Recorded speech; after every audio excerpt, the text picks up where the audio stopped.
本能を呼び覚まし、それを先導して我々を操っているようだ。そうか、分かった。何もないならば殲滅ということでよい。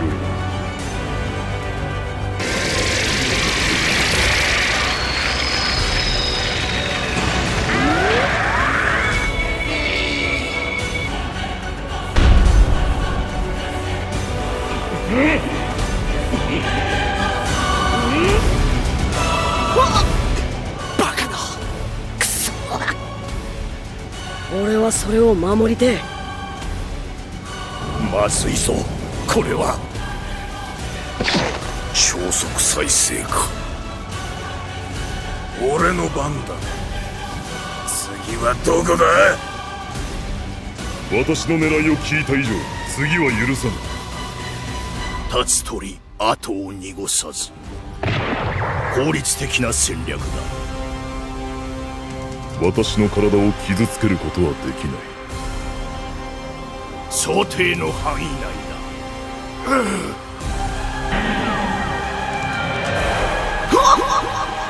カカロット。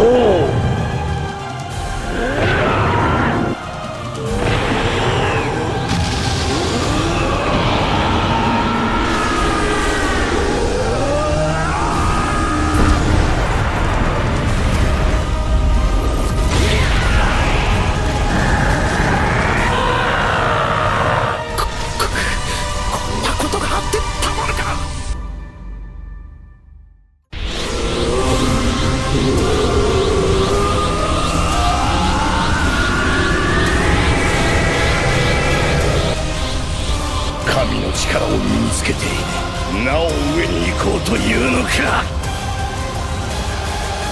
通り抜けてきたことで生まれた時空の歪みが時の指輪の力に反応して、しかし歪みは傷が治っていくように元の状態に戻ろうとしていたのです。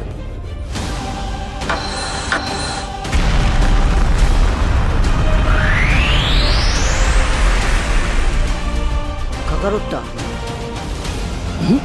何言ってんだ。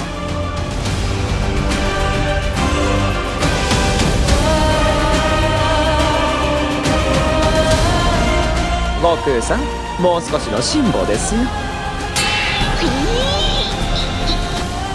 かにおめえのレベルはさらに上がったかもしんねえけどな。でもオラだってもっと強くなったって思わねえか。そうはいくか。まさに烏合の衆。よーし、行くぞ。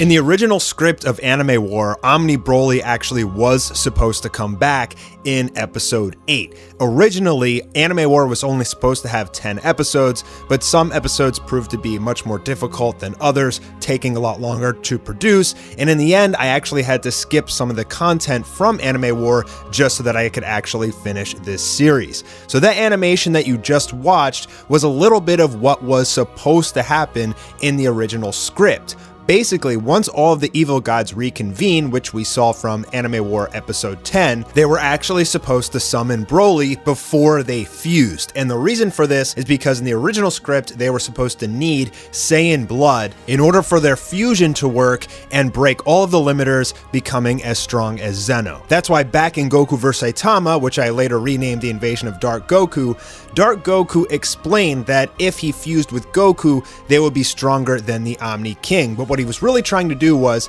fuse with Goku, and then that fusion would actually fuse with the rest of the evil gods to become Archon.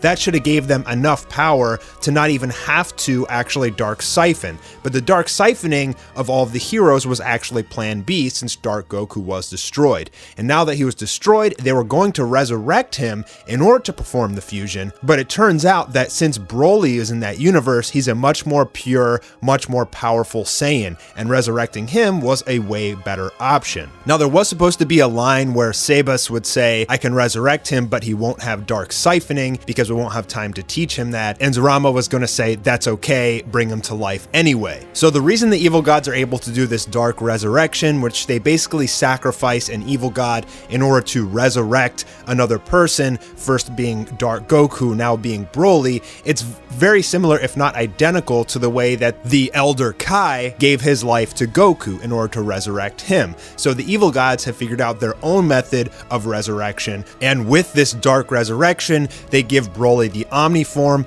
and the Patara earrings. Now, as we saw Whis resurrect Frieza in the final episode of Dragon Ball Super, Whis can resurrect anybody without having to sacrifice a life. So in that, he was going to resurrect Bardock, unlocking his potential and basically allowing him to go Omni form as well with 2 limiters. And so the fight was going to be Omni Broly with 1 limiter versus Goku and Bardock with 2 limiters, and Vegeta with his Royal Bloodline 1 limiter transformation. Now, because Broly wouldn't have the dark siphoning ability, everybody else was going to pitch in. It's particularly Beerus and Whis were going to fight a lot against Omni Broly. That's something that I really wanted to show you guys. I wanted to have more fighting with Whis, and that was supposed to be one part where he'd actually able to do a lot of hand-to-hand combat, since he wouldn't have to worry about Zurama or the other evil gods siphoning his God Ki. They were supposed to have an incredibly epic fight. At one point, Broly was going to turn into an Omni Ozaru form, and Broly's Omni Ozaru form was just supposed to be crazy destructive, like blowing up chunks of the planet, and all of the other fighters, the heroes in Anime War, were supposed to be pitching in, trying to do anything they could to basically prevent the Earth from exploding from all the destructive damage of Omni Ozaru Broly. And I was also thinking about potentially, since Bardock does have a tail, giving him an Omni Ozaru form too, so there'd be 2 Omni Great Apes fighting against each other. I debated that in my head, but I didn't come to a definitive decision over whether or not I actually wanted to do that, because it kind of makes sense if there's a fake moon in the sky or a full moon and Omni Broly transforms, then Bardock should as well. But I never got around to thinking about how exactly that would end, but that was a little piece of potential story that I could have included. And basically what was going to happen was Bardock, even though he was just resurrected, was actually going to sacrifice himself to save Goku. And in doing so, Goku would lose his mind and break his final limiter. Now, I'm sure you guys have seen my Goku reaches his highest form video, which has some of Anime War episode 13 in it. And that's because I had to change the script since I cut out this original part. Instead of Goku searching deep within himself and finding Bardock there, instead he was supposed to meet him in the real world. Bardock would sacrifice himself to save Goku. Goku would break his limiter and lose his mind, and then he and Vegeta would end up beating Broly. And that's when a beaten and battered Broly would take off his Patara earring with the rest of the evil gods and form Archon, which would basically start off at Anime War episode 11. Now, I started writing this script like 3 or 4 years ago. Basically, once I decided to make Goku vs. Saitama an entire series and leave it open-ended so I could eventually get into Anime War, I had the whole script planned out. And so back then, Broly was still a major fan favorite character. There was only one Broly. The movie wasn't revealed yet, or we didn't even know about a movie back then. So with the release of the new Broly, I also kind of took that as a note that maybe I don't want to include Broly in Anime War. What if you include the new one and people say they want the old one? What if you do vice versa? It kind of lost a little bit of its value now that there's essentially 2 Brolys. So I just wanted to say thank you guys for 3 million subscribers. I actually had a different idea for what I was going to do for 3 million. I'll save that for 4.